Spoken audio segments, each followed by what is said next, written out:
Guys, I am Sweet and you are watching Sweet academy. आज बात करेंगे general prologue to Canterbury Tales के बारे में। तो ये फर्स्ट वीडियो है, एक सीरीज में इस पर तैयार करने वाला हूँ।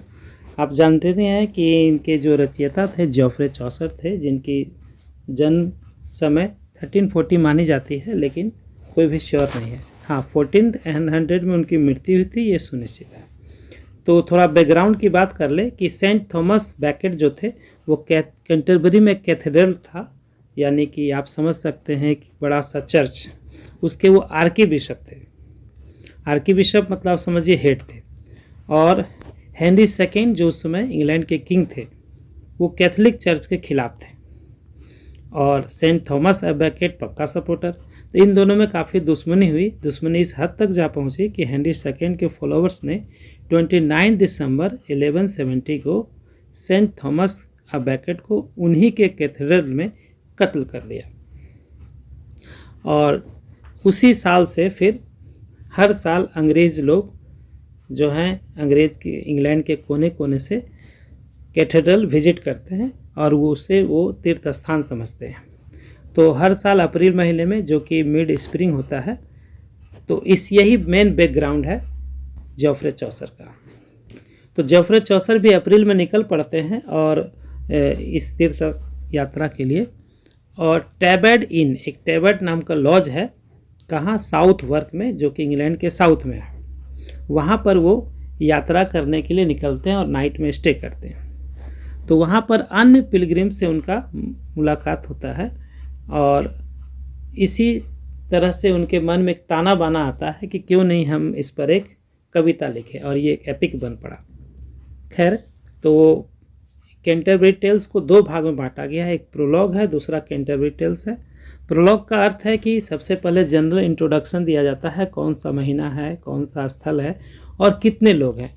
30 पिलग्रिम्स है कुल मिला के, इंक्लूडिंग जोफ्रे चौसर, और उनके बारे में बात करते हैं कि वो किस समुदाय के हैं, सोसाइटी में उनका क्या रैंक है।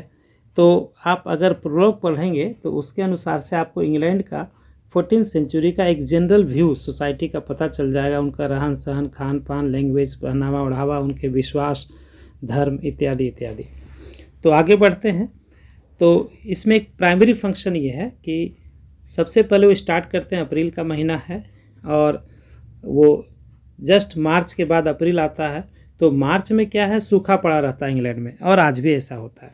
और फिर धरती सूखी होती है, लोग प्यासे होते हैं, पशु पक्षी सब कलरव कर रहे होते हैं, कि तभी अप्रैल में बरसात होना शुरू होता है, जिसके चारों तरफ हरियाली छाने लगती है। बसंत ऋतु आता है, एक नया सा जोश, एक नया जज्बा, एक नया जुनून क्रिएट हो जाता है।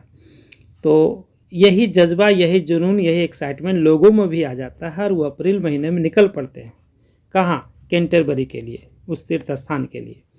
और इसी क्रम में वो लिखते हैं कि इतने लगभग 30 कैरेक्टर्स वहाँ पर जमा होते हैं उस टैबर्ड इन में, और उनको एक मौका मिलता है कि प्रत्येक कैरेक्टर का वो प्रॉपर इंट्रोडक्शन दे सकें। ध्यान देने योग्य बात यह है कि इसमें जो कैरेक्टर जो डिस्क्रिप्शन है वो सोशल रैंक के हिसाब से है, यानी सोसाइटी में जो सबसे हाईएस्ट रैंक पर थे उनको सबसे पहले उन्होंने व्याख्या किया है, फिर उनका लोअर, फिर लोअर, और अंत में लोएस्ट। तो सबसे पहले कैरेक्टर्स की बात कर ले कि यहाँ पर सबसे हाईएस्ट जो सोशल रैंक में है वो द नाइट थे, और सेकेंड रैंक में द स्क्वायर था। द नाइट क्या हो, सुरवीर था, और उसका बेटा जो स्क्वायर था, यानी स्क्वायर का मतलब है ऐसे सोल्जर जो भी नाइट के अंदर ट्रेनिंग ले रहे हों। यही ट्रू एरिस्टोक्रेट्स आप कह सकते हैं। सोसाइटी में सेकेंड ऑर्डर के लोग थे, prioress, nun, priest, monk and friar, और ये लोग थे जो पुजारी टाइप के लोग थे। और तीसरे जो हैं merchant, sergeant of law and franklin, ये गवर्नमेंट में हाई सर्विस के थे या फिर कोई बिजनेस मैन। चौथे रैंक में आते थे जो जैसे आजकल लुहार होते हैं, सुनार होते हैं, यानी वर्कर टाइप के लोग जिनका अपना कुछ दुकान होता है, यानी लोगों की सेवा से ही पैसे कमाते हैं। इस श्रेणी में आते थे guildsman, haberdasher, dyer, carpenter, weaver, tapestry maker. पाँचवें रैंक में थे cook, shipman, physician, the wife of Bath. Physician आज डॉक्टर कहलाते हैं, लेकिन उस ज़माने में उनका सोशल रैंक 5वें स्तर पर था। और छठे रैंक में आते थे पार्सन और प्लोमैन, और सबसे लोएस्ट कैटेगरी में लोग थे मैंसिपल, मिलर, रीव, समनर एंड पार्डनर। और उन जो नाइट है उसके साथ उनका एक सर्वेंट भी था, जिसका पहनावा से लगता था वो फॉरेस्टर है या योमैन है, यानी आम आदमी है। तो एक जनरल इंट्रोडक्शन मैंने कैरेक्टर्स का दे दिया है। और ये भी बताऊं कि इन लोगों ने रात में ये डिसाइड किया था कि कैंटरबरी काफ़ी दूर था और घोड़े से सवारी करनी थी वहाँ पर, तो क्यों ना टाइम पास के लिए प्रत्येक व्यक्ति 4-4 कहानी बोलेगा, यानी 2 कैंटरबरी जाते समय और 2 वापस आते समय। तो इस तरह से टोटल 30 × 4 120 कहानियों का प्लान था दोस्तों इनका, लेकिन इसी बीच उनकी डेथ हो गई और मात्र 24 टेल्स ही वो लिख पाए और सब पोएटिक फॉर्म में है। हालांकि कुछ कुछ पार्ट इनका वर्स फॉर्म और कुछ कुछ पार्ट प्रोज फॉर्म में भी है।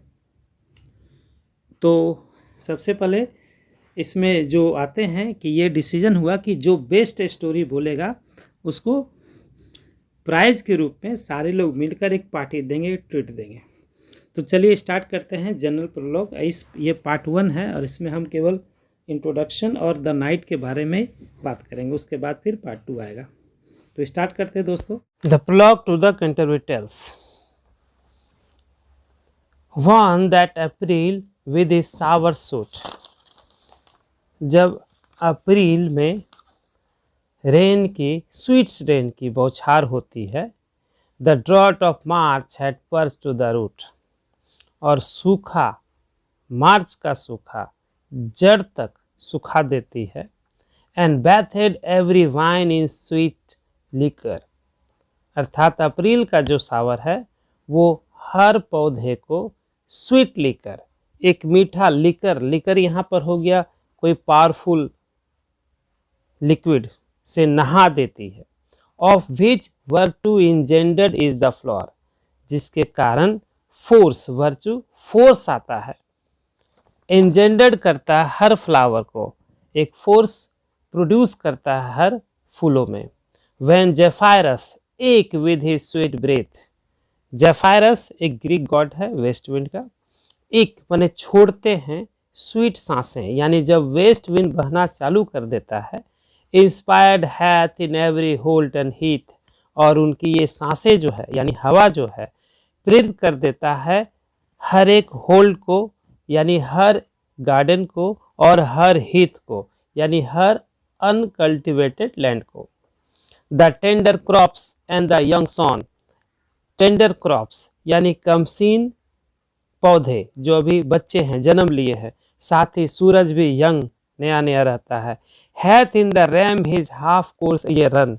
यानी जो यंग सन है वो रैम में, एरीज में, यानी कि आप जानते हैं 12 साइंस ऑफ जोडियक होते हैं, उसमें पहला जो राशि है वो रैम, उसमें सूरज प्रवेश कर चुका है और हाफ कोर्स ये रन, और आधा दूरी पार भी कर चुका है।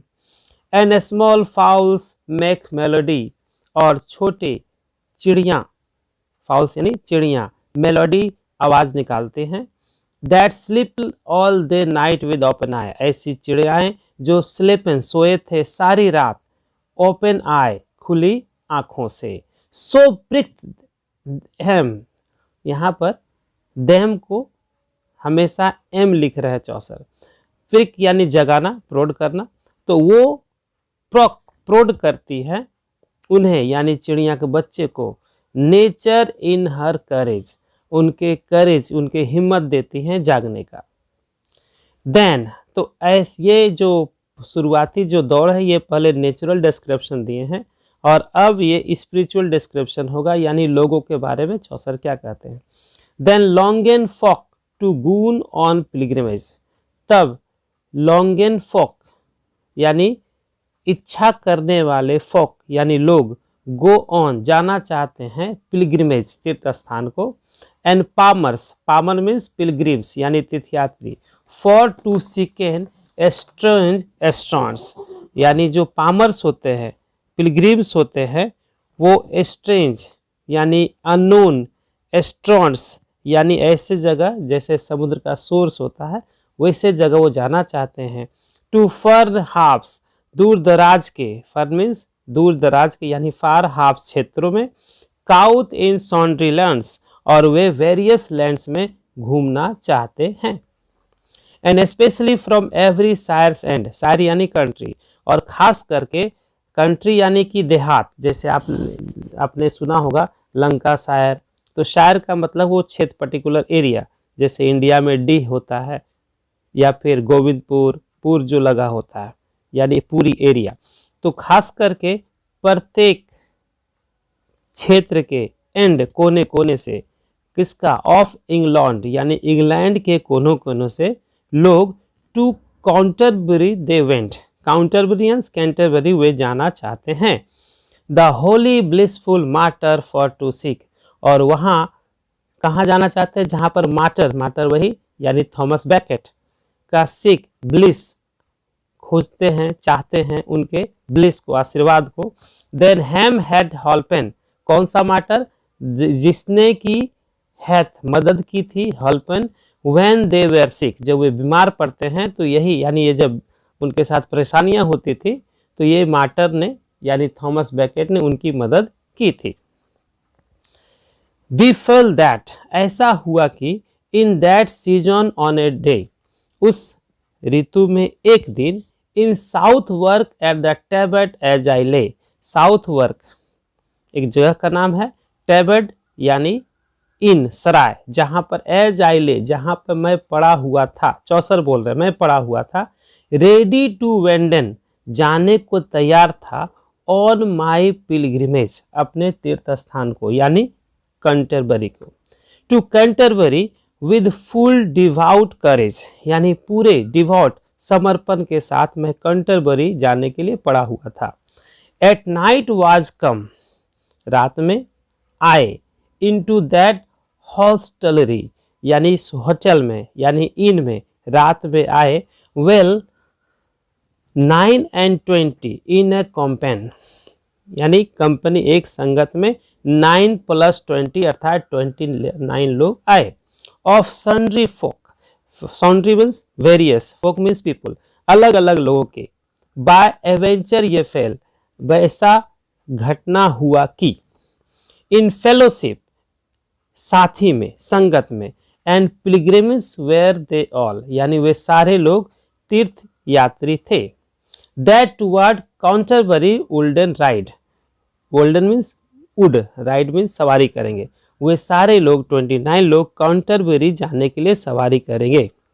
The chambers and the stables were white, जो होटल है वहाँ कोई चीज़ की कमी नहीं थी, चैम्बर्स यानी रूम भी बड़े बड़े थे, स्टेबल्स भी यानी कि घोड़े को रखने के लिए जो अस्तबल होते वे भी चौड़ी चौड़ी थी। And well we were an eased at best, यानी ईज, हम लोग आसानी से, बेस्ट यानी कि जितना हो सके सुविधा से वहाँ थे। एंड शॉर्टली, और तुरंत ही, when the sun was to rest, यानी जब सूरज ने रेस्ट किया यानी अंधेरा हो गया, सो हैड आई स्पोकन, और इस तरह से उसके बाद मैंने उनसे बात किया, विद एम यानी देम, एवरी कॉन यानी प्रत्येक व्यक्ति से, every one, that I was of her fellowship anon, और मैंने कहा कि मैं भी उन लोगों का साथी हूँ, एनॉन अब से, कहाँ जाने के लिए, कैंटरबरी जाने के लिए। And made forward early for to rise, और प्लान बना कि हम लोग जल्दी ही, फॉर टू राइज यानी अर्ली ही राइज करेंगे, जगेंगे, टू टेक आवर वे, अपना रास्ता लेंगे, there as I your devise, जैसा कि मैं आपको बताया हूँ। बट नॉनदलेस, लेकिन फिलहाल, while I have time and space, Chaucer कहते हैं कि इसी बीच, अब तो सवेरे हम लोग निकलेंगे लेकिन अभी मेरे पास समय भी है और स्थान भी, एर यानी before, that I further in this tale pace, इस कहानी में आगे बढ़े उसके पहले, मी थिंक्ड, मैं सोचता हूँ, इट अकॉर्डिंग टू रीजन, कि कारण यहाँ पर उचित है, टू टेल यू यानी आपको ये बताएं, ऑल द कंडीशन, उन सारी परिस्थिति को मैं आपको बताऊं। ऑफ ईच ऑफ हैम यानी उनमें से प्रत्येक, सो इट सीम्ड टू, मुझे ऐसा लगता है कि मैं वहां पर जितने भी व्यक्ति 29 लोग थे उनके बारे में एक एक करके बताऊं। क्या बताऊं? एंड विच दे वर, कि वे लोग कौन थे, एंड ऑफ व्हाट डिग्री, उनका सामाजिक स्तर क्या था, एंड इक इन व्हाट एरे, और किस प्रकार के अरेंजमेंट व्यवस्था लेके चल रहे थे, that they were in, and at a night, तो सबसे पहले नाइट की शुरुआत होती है। नाइट उस समय शूरवीर व्यक्ति होते थे। देन उल आई फर्स्ट बिगेन, कह रहे हैं उल यानी विल, मैं नाइट से ही शुरू करना चाहूंगा कि उस ग्रुप में जो नाइट थे वो कैसा था। A knight there was and that a worthy man, वो कह रहे हैं वहां पर एक नाइट था और एक सुयोग्य व्यक्ति था। That from the time that he first began, जिस समय से वो शुरुआत की थी, टू राइड एन आउट, घोड़े की सवारी करना, उस समय से ही लव्ड शिवालरी, शिवालरी माने सुरवीरता, उसे वीरता सुरवीरता पसंद थी। Truth and honour freedom courtesy, यानी उसमें उसे प्यार था वीरता से, ट्रूथ सच्चाई से, ऑनर सम्मान से, फ्रीडम स्वतंत्रता से, एंड कर्टसी यानी सौजन्यता से। Full worthy was he in his lord's war, अपने ग्रुप में के अनुसार, यानी जिस स्तर पर वो था, जो नाइट का जो पोस्ट था उसके लिए उस बिल्कुल सटीक था, सुयोग था। And there to had he ridden, और वहां से ही वो सवारी किया था, यानी गया था नो मैन फेयर, ऐसे ऐसे स्थानों की जगह भी गया था जहां कोई नहीं जा सका हो। एज वेल इन क्रिस्टेंडम एज हिथनेस, वो ऐसे जगह भी गया था जहां क्रिश्चियनिटी का फैलाव था, एज हिथनेस, और ऐसे भी जगह गया था जहां पर क्रिश्चियनिटी नहीं था, पैगन्स लोग रहते थे। And ever honoured for his worthiness, और अपने योग्यता के लिए वो हमेशा सम्मानित था। अब वो चौसर बताएंगे किन किन स्थानों में वो गया था।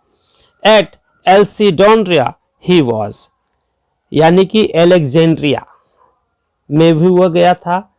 व्हेन इट वाज वन, जब एलेक्जेंड्रिया को जीता गया था क्रिश्चियन लोगों के द्वारा, तो उस युद्ध में वो शामिल था। Full of time he had the board began, और वहां पर पूरी समय से उसने काम किया था। अवन ऑल नेशंस इन प्रूस, इन सब के अलावा वह प्रूस, नेशन यानी राष्ट्र, पुरुष यानी पुरुषिया भी गया। इन लेटो, और लेटिविया की भी गया। हैड ही राइज्ड, यानी लेटविया में भी वो जीता था। एंड इन रूस, यानी आज का रूस जो है रसिया, वहां भी वो गया था। No Christian man so oft of his degree, कह रहा है उसके लेवल का कोई भी क्रिश्चियन व्यक्ति इन ग्रेनेड, यानी ग्रेनेडा, एट द सीज एक हैड ही बी, जब ग्रेनेडा क्रिश्चियनों के द्वारा सीज किया गया था, कब्जा किया था, उस समय भी वो वहां था। ऑफ अल्जियर, यानी एल्जिरास में भी था। एंड राइडन इन बेलामार, यानी सब जगह है जहां जहां क्रिश्चियन लोगों ने अटैक किया था, कब्जा किया था। तो राइडन इन बेलामार यानी बेलामेरी में भी था। और उसके अलावा एट लेस, यानी आयास में भी था। एंड एट सटाइले, सटाइले में भी वो था। व्हेन दे वेर वन, जब इन जगहों को जीता गया। एंड इन द ग्रेट सी, यानी कि मिडिल सी, मध्य भूमध्य सागर में भी वो था। At many an noble array had he be, यानी बहुत सारे युद्ध क्षेत्रों में, एरिया में वो रहा। At mortal battles had he been 15, ऐसे बैटल्स जो मॉर्टल थे, यानी जहां पर मौत सुनिश्चित था, ऐसे युद्ध के मैदान में वो 15 बार था। एंड फॉटेन फॉर आवर फेथ, और हमारी फेथ यानी हमारी क्रिश्चियनिटी के लिए फॉटेन वो लड़ा था। एट ट्रेमेसेंस, यानी ट्रेमेसेंस में वो लड़ा था। इन लिस्ट थ्राइस, यानी 3 बार। एंड आई स्लेन हिज फो, उसने अपने दुश्मन, फो यानी दुश्मन का कत्ल किया था। This ilk worthy knight had been also some time with the lord of Palatine, ये वर्दी सुयोग नाइट जो थे अपने पैलेटाइट के लॉर्ड के साथ भी था। अगेन अनदर हेथेन इन टर्की, और टर्की में भी वो था। And ever more had he sovereign praise, and दो दैट ही वेर वर्दी ही वॉज वाइज, मतलब ये जो क्षेत्रों का वर्णन है, एक तरह से आपको पता चलता है कि उस समय जो था हॉली वॉर चल रहा था। नाइट टेम्पलर्स सभी क्षेत्रों को क्रिश्चियनिटी के अंदर ला रहे थे, तो उससे भी एक तरह से हमें उस समय का राजनीतिक स्थिति का भी पता चलता है कि होली वॉर के दौरान नाइट लोग को भेजा जाता था विभिन्न अननोन क्षेत्रों में जहां पर क्रिश्चियनिटी का झंडा लहराए। तो इसी क्रम में ये नाइट भी उसका पार्टनर था। And ever more had he sovereign price, और हमेशा वो सॉवरेन के लिए लड़ते थे। एंड दो दैट ही वेर वर्दी ही वॉज वाइज, वो योग्य भी था, बुद्धिमान भी था। And of his port as meek as he may be, he never yet no villain no say be, वो पोर्ट से, कैरेक्टर से वो मीक, बड़ा ही विनम्र था। He never yet no villainly said, ना उसने कभी विलनली यानी कि शैतानियत दिखाई और ना ही वो ऐसा किया। In all his life unto no manner wight, आप कह सकते हैं कि जीवन तक, जीवन पर्यंत तक उसने कभी भी ठगी नहीं की, ऐसा किसी भी व्यक्ति को दुख, यानी वाइट क्या मतलब समथिंग, समबडी, है ना, कभी पहुंचाया दुख नहीं। He was a very perfect gentleman, यहाँ परफेक्ट यानी परफेक्ट, आ जेंटल नाइट मतलब पक्का परफेक्ट जेंटल नाइट था, विनम्र था। बट फॉर टू टेल ये ऑफ हिज एरे, लेकिन मैं आपको यो यानी आपको हिज एरे, उसके अरेंजमेंट माने क्या क्या व्यवस्था उसके पास थी उसके बारे में कहना चाहता हूँ। His horse were good but he was not gay, कह रहा उसका हॉर्स बहुत ही शानदार था। और फसियन ही वेर इन जीपॉन, और जब फसियन की बात करते हैं, फसियन उस समय कोर्स क्लॉथ, मोटा धागा से बना हुआ कपड़ा हुआ करता था, और उसी का वो जीपॉन जैकेट पहन के रखा था, यानी मोटा धागा वाला जैकेट पहन के वो रखा था। ऑल बिस्मोटर्ड विद हिज हैपरगियन, और सारे जैकेट में जो था बिस्मोटर्ड यानी डिस्कलर हो चुका था, ऐसा इसलिए क्योंकि वो युद्ध के मैदान से लड़के आया था। फॉर ही वॉज लेट ये come from his voyage, voyage यानी वह गंदे थे कपड़े, हैवरगियन था क्योंकि वह भी वॉयज से यानी कि यात्रा से, कौन सा, युद्ध के या बैटल फील्ड से ही लौटा था। And went for to doon his pilgrimage, और वहां से लौट के वो तुरंत ही तीर्थ स्थान की ओर गया था। With him there was his son a young squire, और उसके साथ ही उसका बेटा स्क्वायर भी था। तो स्क्वायर के बारे में हम अगले एपिसोड में पढ़ेंगे। धन्यवाद।